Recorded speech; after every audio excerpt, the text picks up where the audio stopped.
So flashing, okay, we recommend what's called a high pressure skirt at the bottom. It's not necessary, but it's definitely a benefit when you're talking about windy areas, because there's two things that move water, right? Gravity and air. Now, right now, we got gravity working for us.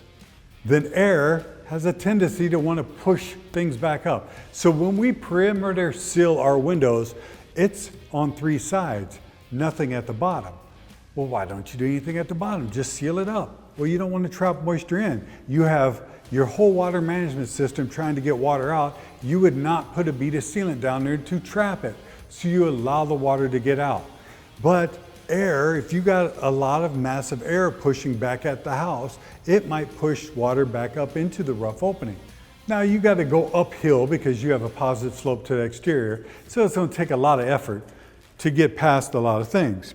But if you take and use our high pressure skirt at the sill, it benefits you. It knocks the air down. It doesn't allow the air to push water back up.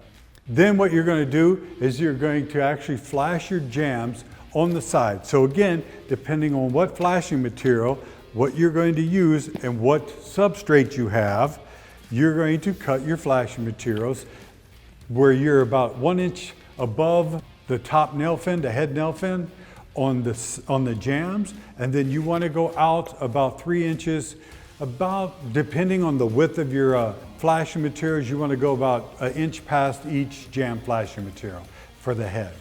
So that you want to work weatherboard flashing, the sill within the jambs, and the head jamb past the edges of the side jamb.